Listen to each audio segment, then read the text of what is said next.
We are eager to talk with you about anything that is important to you. Nothing is off limits. It will all unfold perfectly. Our desire as we chat with you from the hot seat is to prepare and shine a spotlight on a more obvious path for the purpose of luring you into alignment with who you are. And we are going to refer to this place that we are luring you as the vortex of that which is really you. It is the vibrational reality that exists before any physical reality ever comes about. It is the reality that is the preface or the pre-paving of everything that you know. It is a reality that you can take to the bank. We are not kidding you. It is a reality that is real. It is a reality that you can feel with your enthusiasm and your love, but you may not necessarily be able to see it unless you are in it. If you are on the verge of it, as in a hopeful attitude, then it will draw you in often and you'll have full view of what's in there. If you're ornery, if you're depressed, if you are in despair, if you are feeling out of control of your life or disempowered, then you're not in the vicinity of this vortex that contains the larger part of you and everything that you want, and all cooperative components of everything that you have been asking for. Those are our favorite new words. Your vortex contains all cooperative components of everything that you are asking for. But you've got to be in the vortex before you can see or rendezvous with the cooperative components. They're already in there. And we don't want to hurt your feelings, but we want you to know that often you are the only uncooperative component. And the reason that you're the uncooperative component is because you're still in step one. You're saying, where is it? I want it. I don't see it. Where is it? I want it. I don't see it. And we want to say to you from inside the vortex, you don't see it because you're too far away from it. Change your vibration and your view will clear up. You mean I have to get happy? That's the prerequisite. We know it's a big price to pay. But when you think about it, everything that you want is because you think you will feel better in the having of it. So why not feel better before you have it, and then you'll have it? A woman said to us, Abraham, I don't think you care if my lover ever comes. I think you just want me to imagine him being there until I bring myself to a place of feeling good, even though he's not there.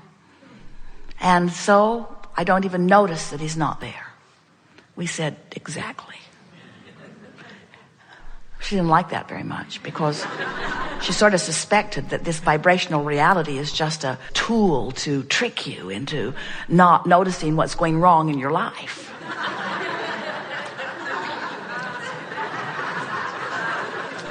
And then we explained to her that,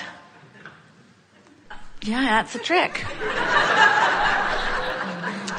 But that it's a really good trick. Because if you distract yourself from what's not working, then in the absence of that resistance, the vortex will bring you in. Because when you're not offering resistance, you become a cooperative component. So you just have to stop doing that thing you do that makes you unhappy, and you'll be drawn right in to where all the clues, all the unfolding, all the rendezvous points, all the opportunities, all of the fun along your creative path, along your way to all of that. That was good. We are eager to talk with you about anything that is important to you. You are getting the sense of law of attraction, yes? You get it, that you get what you think about, whether you want it or not.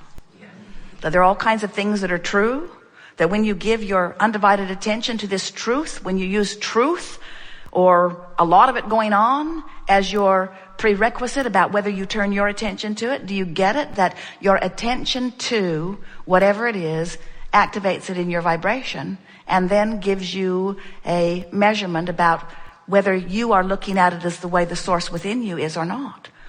The art of allowing, which is what we are calling this law of attraction workshop, is about how to be in the state or how to practice the art of allowing myself to be who I really am, to allow myself to receive the fullness that life has brought me to to allow myself alignment with Source. That really is the ultimate being called home. In other words, we talked about how home in the physical sense sometimes can make you feel less good than you felt before you went there. And of course, it's not always the case, but mostly. But when you are called home to the Source that is within you, it is always a clicking into place. It's always a feeling of relief. It's always a, yes, this is who I've become, and nothing less than this will do for me. So this law of attraction that you are hearing about and that you are beginning to notice in your experience all day, every day, says that whatever you've got active in your vibration is going to start pulling. But what people commonly misunderstand about law of attraction is that law of attraction is responding to all vibrations in the universe. It's what sorts out the vibrations. It's what makes your radio signals connect with each other in the way that they do. Although law of attraction, as it relates to you, is even far more sophisticated than that.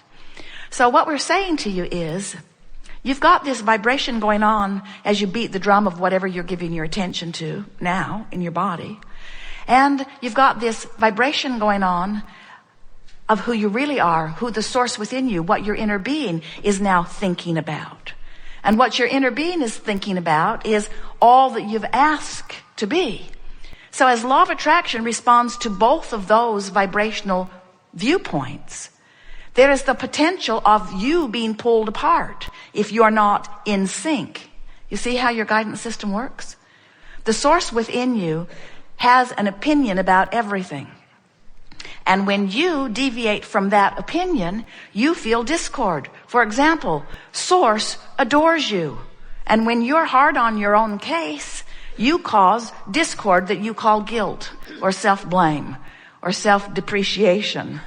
In other words, when you are focused upon yourself in a negative way, you are performing the ultimate separation of self. That's why it feels so awful.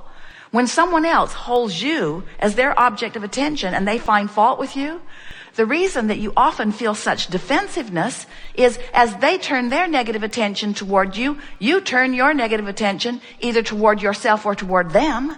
And now you're using this experience as your excuse to not see this world through the eyes of Source. And when you don't, you feel crummy every single time. It doesn't matter how valid your argument is against anything. When you push against unwanted things, you activate unwanted things in your vibration and they clash with your wanted things. This is a universe that's based upon law of attraction. It's an inclusion-based universe, which means you can't exclude anything. You cannot push anything away in an inclusion-based universe.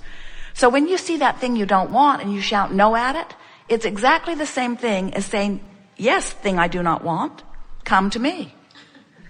When you see something you want and you say yes to it, it's like saying, come to me, this thing I want. So when you realize that you get what you think about, whether you want it or not, then you begin to set forth a different criteria about whether you give your attention to it. And that really is what art of allowing is. Art of allowing is accepting that you are Source energy at the same time that you are physical. Do you?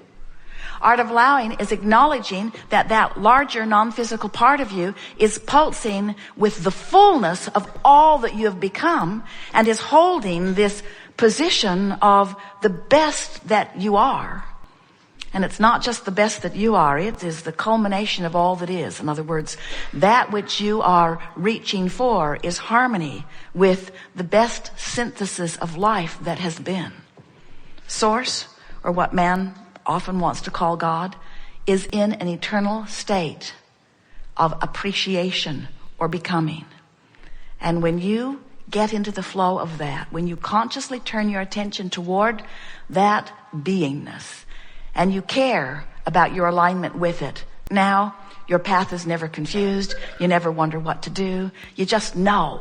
You just know the thread to follow is the thread that feels good, not the thread that's written down, not the thread that's most popular, not the thread that's on CNN, not the thread that your family is speaking to you, not the thread that's on the online chat group necessarily. In other words, the thread that you're wanting to follow is the thread that feels like it has the most life in it. The thread that feels the friskiest, the thread that feels the happiest, the thread that feels the most interesting, the thread that feels the most exhilarating, the thread that feels the most life-giving.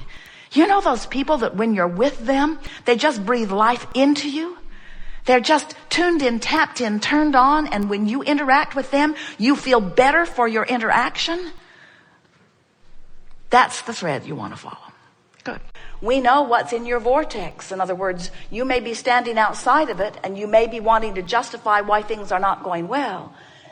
But our dominant intent with every word that we speak with you is to entice you, to call you in the direction of who you really are. You are the creator of your own reality. And by that we mean you're not just the creator of your cars and your homes. You're not just the creator of your families and relationships. You're not just the creator of your empires. You are the creator of your experience within all of that. You are the creator of you. You are the creator of the experience of you. And your life has caused you to create a magnificent vortex of creation. There is a vibrational reality that is vivid and real. It is as vivid and real as the vibrational reality that formed before this earth came into manifestation in the way that you know it. It is the precursor to all that you know to be. And in the moment you release your resistance by focusing upon the pureness of what you're asking for, you will move into the vortex. And when you move into this vibrational reality, now you are privy to the impulses, the inclinations, the decisions. It's like seeing the light. Your trail, your path lights up in a way that you cannot miss it. You can feel the compulsion of being drawn into this magnificent vortex of creation. We want you to feel the bigness of who you are, the wholeness of who you are. And we want you to realize that every negative emotion, no matter how justified it may seem to you, is that emptied out feeling of you holding yourself outside of what you want as you justify why you've asked for what you want. So here's another very powerful way of saying it. If your life had not caused you to become more, you wouldn't feel uncomfortable in not letting yourself become it. But the fact that you are feeling uncomfortable ever about anything means life did cause you to expand. And the fact that you didn't go is really what the negative emotion is. We want you to understand that you have the ability to focus yourself into alignment with who you are, regardless of what is going on in your experience. And when you discover that, then you will be the frisky, creative, joyful being that you came forth into this physical experience to be. You did not say, not one of you ever, I'll go forth and I'll find a bunch of others and I will convince them, train them, coerce them, demand from them, elicit from them behavior that will keep me feeling good. Not one of you said that. Instead, you said, I'll go forth and through the expanse of humanity, I will accomplish enormous expansion. And I'll pay attention to the way I feel to make certain that I keep my thoughts up to speed with my own personal expansion. And they'll all be doing the same. In other words, you did not come forth to try to control the uncontrollable. You came forth to guide your own vibration into the furthest most alignment of your furthest most expansion. That's the only place you will ever find freedom. If you think you've got to control one other before you'll feel good, you're in big trouble, because they didn't come to serve you, not even regarding your purse. What do you want to talk about? We're going to have a wonderful unfolding. Just relax and trust that whatever you've come to know, we'll talk about fully here. It is our promise to you that we will answer everything that you're holding in your vibration fully. And depending upon your proximity to the vortex, you will hear. Do you know where the edge of this vortex is on the emotional scale? The edge of this vortex is between hope and belief. If you're doubting, you are not in the vicinity, and the vortex won't take you in. If you're hating, you're not in the vicinity, and the vortex won't take you in. If you're frustrated and overwhelmed, you're still not that close, and the vortex won't take you in. you get hopeful, every now and again the vortex will take you in and show you something that will make you believe. So once you accomplish hope, then you're in and in and in.